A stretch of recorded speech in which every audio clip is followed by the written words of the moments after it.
Welcome to VLearn. This is session 12 of Technology Commercialization. In today's session, we are going to discuss about technology and innovation.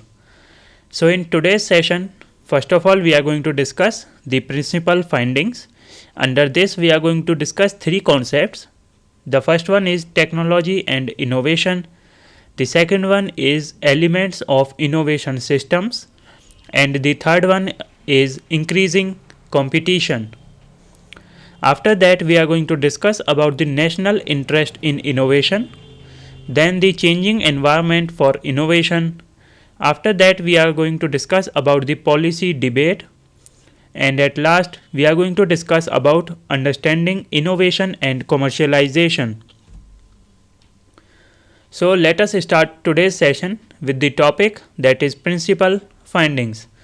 So under this category, first of all, we are going to discuss technology and innovation. So basically, when we talk about the technology and innovation, it is defined as the linear model of innovation, which implies that innovation proceeds sequentially from new scientific discoveries to new products, processes and services, is limited in its descriptive and predictive powers. So basically जब भी हम किसी innovation की बात करते हैं, innovation का मतलब होता है कोई भी ऐसी चीज़ क्रिएट करना, कुछ डिफरेंट क्रिएट करना या परफॉर्म करना जो कि ऑलरेडी एग्जिस्ट ना करता हो. That means trying something different. इसीलिए जो भी डिस्कवरीज होती हैं वो तभी इनोवेशन कहलाती हैं जब हम किसी न्यू प्रोडक्ट को क्रिएट करते हैं, कोई न्यू कॉन्सेप्ट यूज़ करते हैं, प्रोसेस क्रिएट करते हैं, सर्विस प्रोवाइड करते हैं. So innovation can assume many forms, including incremental improvements to existing products. जो innovation है वो काफ़ी different forms की help से हम represent करा सकते हैं. As we have already discussed, इसको हम किसी existing product में कोई change करते हैं, कुछ increment करते हैं तो भी वो एक innovation कहलाता है. Similarly, applications of existing technology to new markets and uses of new technology to serve an existing market. That means कोई भी जो existing technology है उसके applications को market में new way में use करना, new market में use करना, ये भी technology innovation के अंदर आता है. Similarly, जो new technology है उसको market में launch करना या उसके थ्रू पर्सनस को, सोसाइटी को या पीपल्स को सर्व करना, ये भी एक इनोवेशन टेक्निक के अंदर आता है.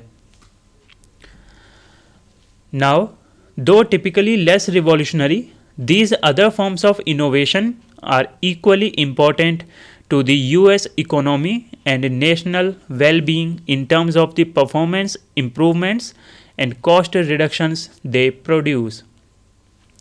अगर हम इवोल्यूशनरी की बात करें, इवोल्यूशन की बात करें, तो यहाँ पर ये ज़्यादा हाईफाई इवोल्यूशन तो नहीं कर पाता. It is very less revolutionary.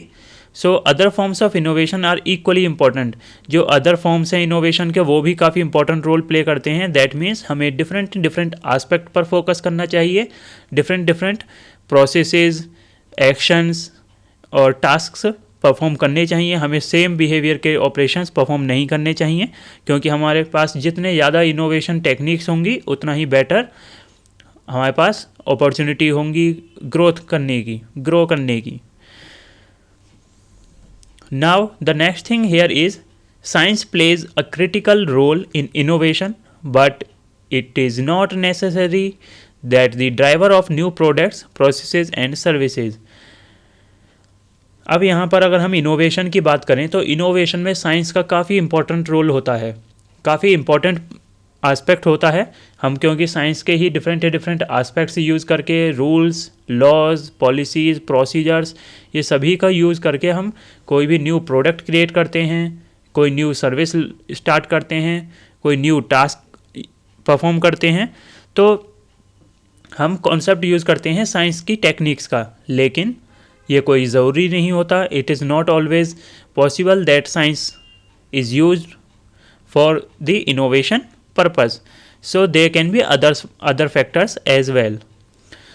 So new ideas for innovation can stem from many sources, including new manufacturing capabilities and recognition of new market needs, as well as scientific and technological discoveries. अब यहाँ पर अगर हम new ideas की बात करें, new ideas for innovation, that means कोई भी जो न्यू आइडियाज़ होते हैं किसी भी इनोवेशन टेक्निक के लिए हम यूज़ करते हैं, वो हम यहाँ पर यूज़ कर सकते हैं। वो एक तरीके से सोर्स का वर्क करते हैं किसी भी इनोवेशन टेक्निक में, इनोवेशन ऑपरेशन में।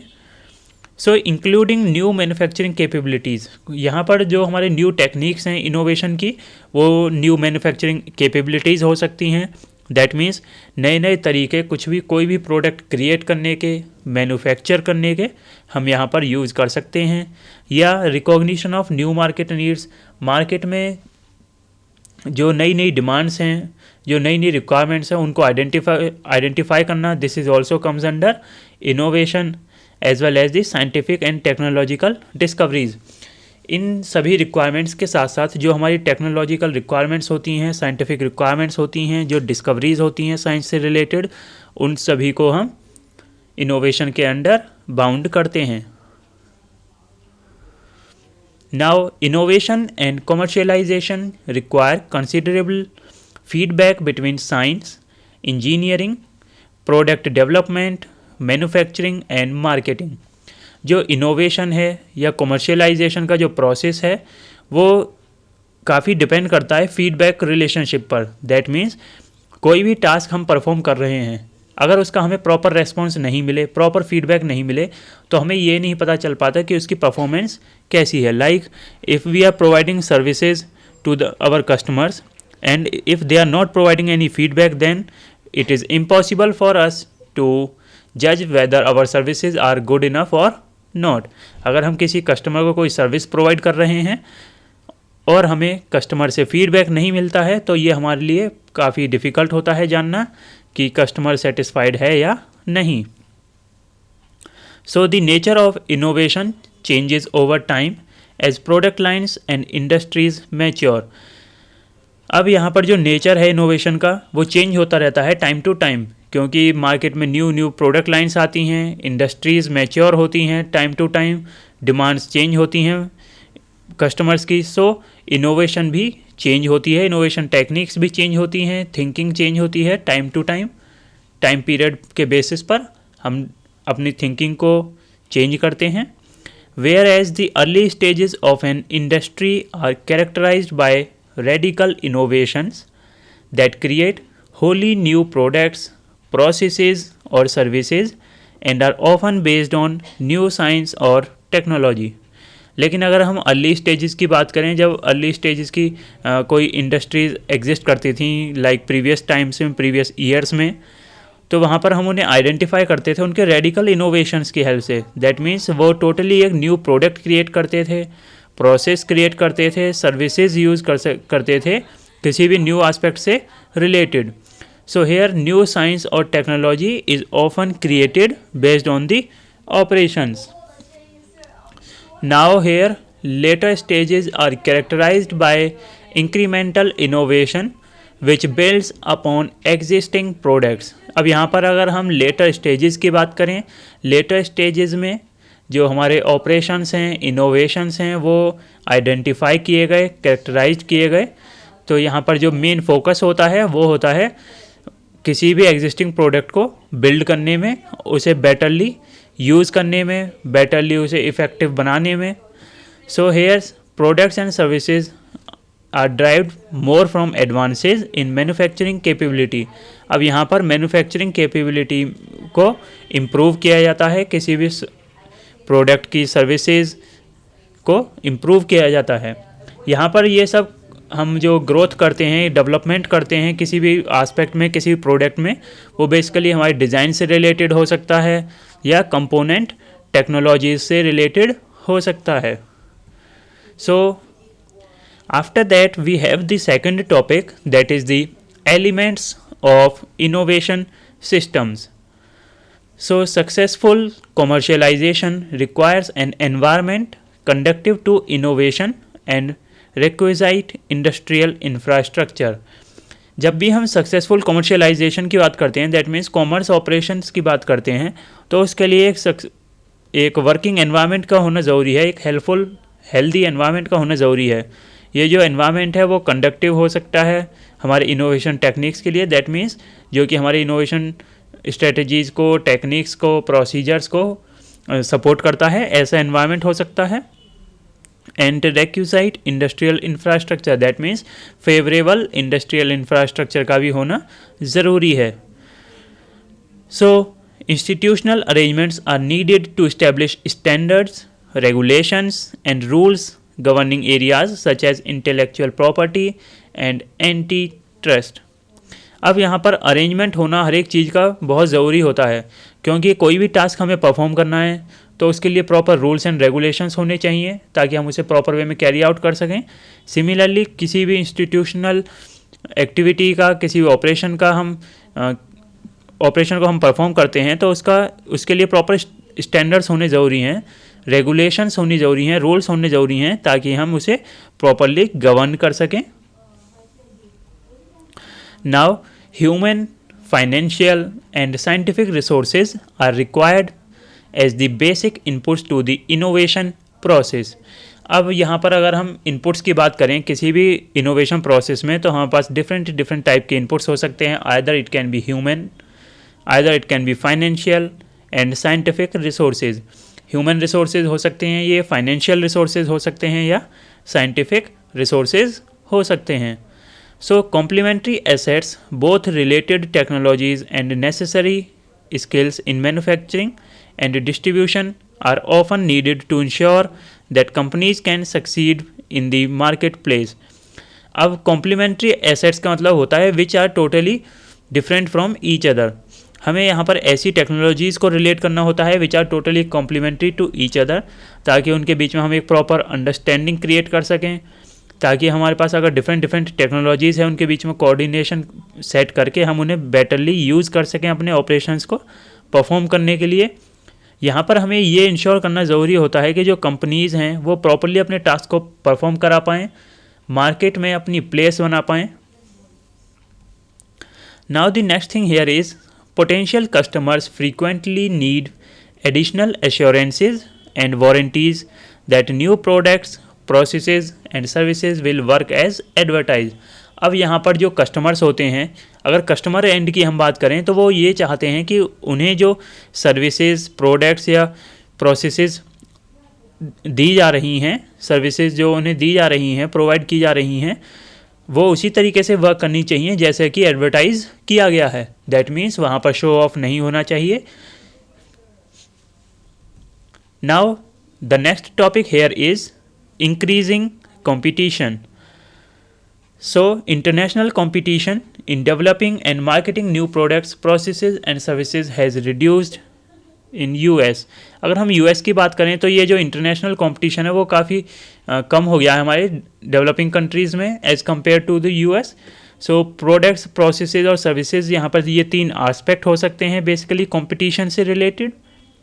सो market shares slightly in most high technology industries, demonstrating the ability of foreign based companies to successfully convert new technology into marketable products. अब यहाँ पर अगर हम हाई टेक्नोलॉजी इंडस्ट्रीज़ की बात करें तो वो बेसिकली फोकस करती हैं, उनकी ये एबिलिटी होती है कि वो फॉरेन बेस्ड कंपनीज़ को ईजिली वो कन्वर्ट कर सकती हैं, न्यू टेक्नोलॉजी क्रिएट कर सकती हैं। दैट मीन्स उनके पास ये एबिलिटी है, कोई भी एस्पेक्ट वो यूज़ करती हैं, कोई भी टेक्नोलॉजी वो यूज़ करती हैं तो उसको न्यू टेक्नोलॉजी में कन्वर्ट कर सकते हैं एग्जिस्टिंग टेक्नोलॉजी से, और उसको मार्केट में लॉन्च कर सकते हैं as a new product। Now basically competitors from Europe, Japan and elsewhere in Asia have penetrated markets in the United States and abroad for aircraft, computers, semiconductors and in particular. Nevertheless, the United States maintains a trade surplus in the most advanced technology products. अब यहाँ पर अगर हम different competitors की बात करें like Europe में, Japan में या एशिया में कहीं पर भी बात करें तो यहाँ पर यूनाइटेड स्टेट्स में जो मेन मार्केट है वो एयरक्राफ्ट से रिलेटेड कंप्यूटर्स का है और सेमीकंडक्टर्स का है। So United State maintains a trade surplus in the most advanced technology products. जो यूनाइटेड स्टेट्स हैं, यूनाइटेड स्टेट्स ऑफ अमेरिका की अगर हम बात करें तो ये अपने आप को काफ़ी मेंटेन करके रखते हैं। ये जो भी एडवांस टेक्नोलॉजी होती है, जो भी न्यू प्रोडक्ट्स होते हैं, वो लॉन्च करते हैं मार्केट में और उनकी काफ़ी डिमांड होती है, इसीलिए इनका जो ट्रेड सरप्लस है वो मेंटेन्ड रहता है। Now let us discuss the next topic here, that is national interest in innovation. So the United States has many reasons to maintain strong capabilities in innovation and the commercialization of emerging technologies.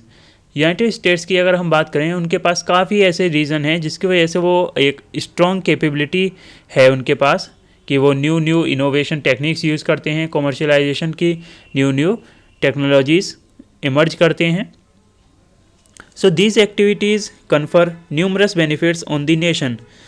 ये जो activities हैं जो हम perform करते हैं वहाँ पर, जो डिफरेंट एक्टिविटीज़ वहाँ पर कैरी आउट की जाती हैं, वो कंट्री को, नेशन को बेनिफिट प्रोवाइड करती हैं। Like novel technologies spur the development of new industries. Novel technology की हेल्प से जो डेवलपमेंट हुआ वहाँ पर न्यू इंडस्ट्रीज़ का, and help existing industries remain competitive by enabling improvements that lower costs और इन्हेंस परफॉर्मेंस। अब यहाँ पर जो एग्जिस्टिंग इंडस्ट्रीज़ हैं वो भी काफ़ी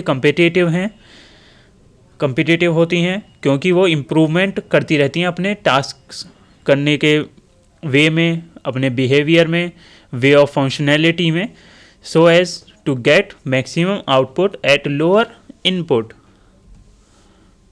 now today's semiconductor and biotechnology industries both grew out of recent technological advances।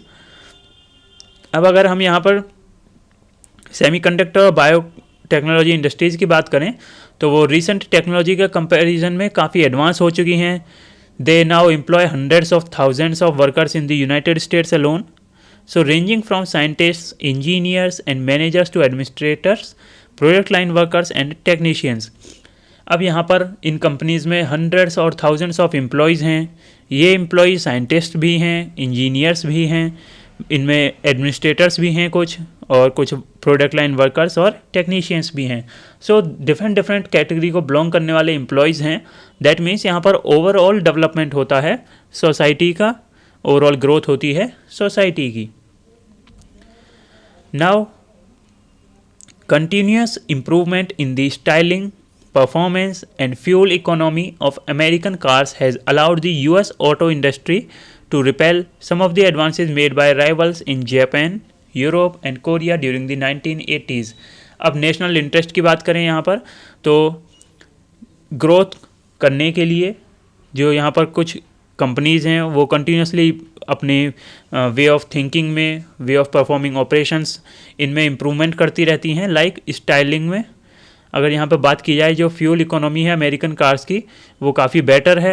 So auto industry में अगर हम उनका कंपैरिजन करें उनके राइवल्स के साथ, लाइक जापान, यूरोप और कोरिया में, तो ये काफ़ी बेटर थी in 1980s।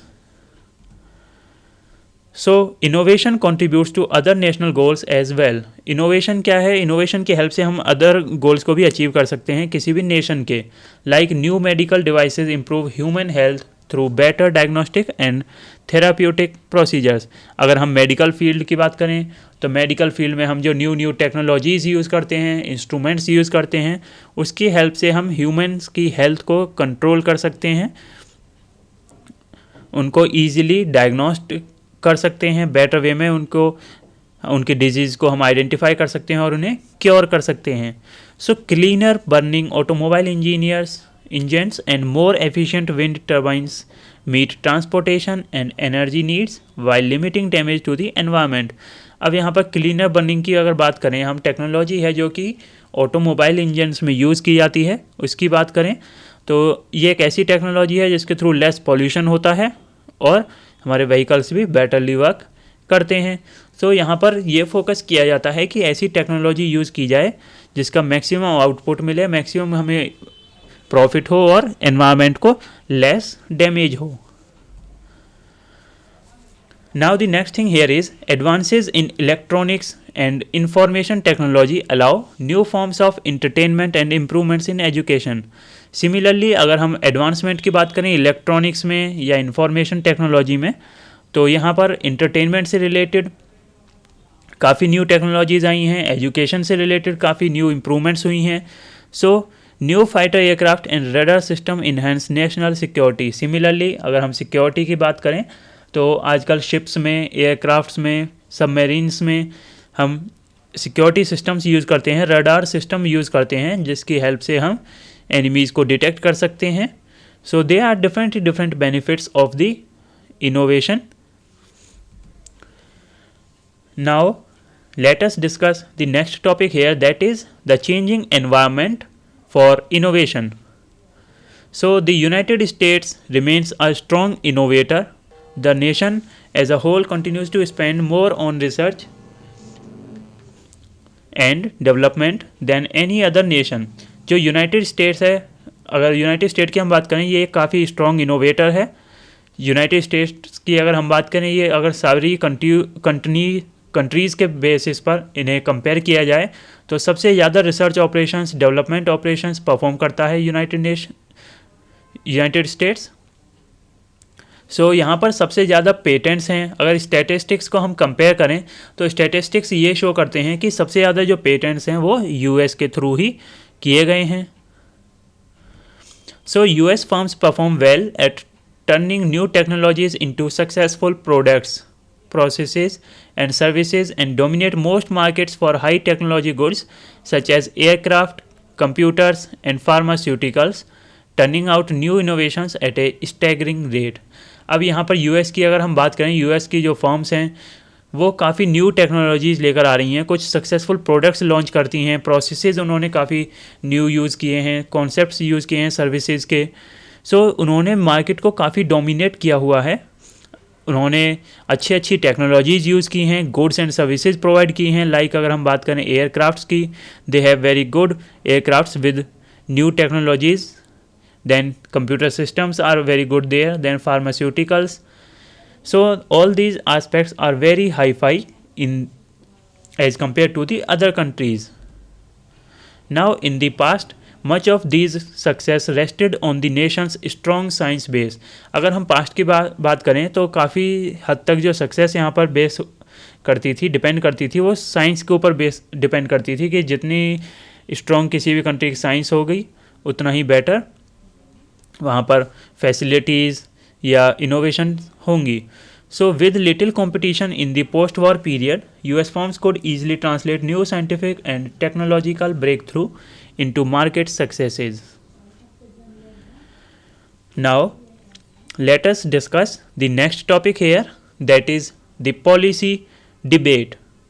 So these changes in the competitive environment have triggered renewed debate over the proper role of the federal government in innovation and commercialization. अब ये जो कंटिन्यूसली कुछ चेंजेस हो रहे हैं टेक्नोलॉजी के यूज़ में, इनोवेशन में, इन्होंने एक न्यू यहाँ पर एक रोल क्रिएट किया, एक प्रोसेस स्टार्ट किया कि जो यहाँ पर मेन रोल है किसी भी फेडरल गवर्नमेंट का इनोवेशन में या कमर्शियलाइजेशन में, वो रिन्यू होना चाहिए. उसके ऊपर एक काफ़ी डिबेट प्रोसेस स्टार्ट हुआ. So traditionally the government has played a limited role in innovation. अगर हम इनिशियल स्टेजेस की बात करें तो गवर्नमेंट ने काफ़ी कम रोल प्ले किया था इनोवेशन टेक्निक्स में. So it has funded basic research to advance scientific knowledge and has implemented policies regarding finance, taxation, science education, antitrust and intellectual property to create an environment conducive to innovation and commercialization. अब यहाँ पर हम traditional way में अगर देखें तो काफ़ी funding की गई यहाँ पर रिसर्च ऑपरेशंस के लिए, साइंटिफिक नॉलेज ऑपरेशंस के लिए, regarding the finance, taxation, science education and antitrust. ये सारे ऑपरेशंस यहाँ पर परफॉर्म किए गए by the government. Now the next thing here is government usually has left to the private sector the act of translating new scientific knowledge into new products, processes and services. यहाँ पर जो government थी उसने जो सारी यहाँ पर responsibilities थी वो प्राइवेट सेक्टर को दे दी थी कि वो न्यू साइंटिफिक नॉलेज को यूज़ कर सके, न्यू प्रोडक्ट्स को यूज़ कर सके, क्रिएट कर सके, प्रोसेसेस यूज़ कर सके, यहाँ पर सर्विसेज को इम्प्लीमेंट कर सके. Now let us discuss the next topic here, that is understanding innovation and commercialization. So, debate over the government's role in innovation hinges implicitly on the conceptual models used to describe innovation and commercialization. अब यहाँ पर एक debate start हुआ कि जो government का role है innovation में वो काफ़ी इम्प्लिसिट है. So to describe this the different concept is used related to innovation and commercialization. So according to the traditional view of innovation have been strongly influenced by the linear model of innovation. अगर traditional views की बात करें तो innovation पर एक काफ़ी strong impact था linear model of innovation का, which in its simplest form posits that innovation proceeds sequentially through stages of basic research. इस मॉडल के अकॉर्डिंग जो सबसे सिंपलेस्ट फॉर्म है इनोवेशन का वो होता है सीक्वेंशियल वे किसी भी टास्क को कैरी आउट करने का, रिसर्च ऑपरेशन को कैरी आउट करने का. ये हो सकता है हमारा अप्लाइड रिसर्च डेवलपमेंट या मैन्युफैक्चरिंग या marketing process. Similarly, this model assumes that basic research serves as the source of innovation. इस मॉडल के अकॉर्डिंग जो बेसिक रिसर्च है वो हमारे लिए सोर्स ऑफ इनोवेशन का काम करता है. And the new scientific knowledge initiates a chain of events culminating in the development and sale of a new product, process or service. इसके अकॉर्डिंग जो ये मॉडल है काफ़ी इंपॉर्टेंट रोल प्ले करता है हमारा रिसर्च ऑपरेशंस में. ये एक्ट करता है as a source of innovation. So इस इनोवेशन की हेल्प से ही हम किसी भी प्रोसेस को इनिशिएट करते हैं, स्टार्ट करते हैं. Now in this view basic research is the major source of uncertainty. अगर इसी व्यू को हम कंपेयर करें तो जो बेसिक रिसर्च है वो हमारा एक मेन सोर्स होता है, मेजर सोर्स होता है, मेन रीज़न होता है अनसर्टेनिटी का. दैट मीन्स यहाँ पर हम पहले से ही डिसाइड नहीं कर सकते कि क्या होगा, हम कैसे किसी पर्टिकुलर टास्क को कैरी आउट करेंगे. So innovation and commercialisation can proceed space. Now at the end of this session here is an exercise for you. You can try out these questions for yourself. So here the first question is, what are the elements of innovation systems? And the next question is, what is technology and innovation? So this is the end of today's session. Thank you.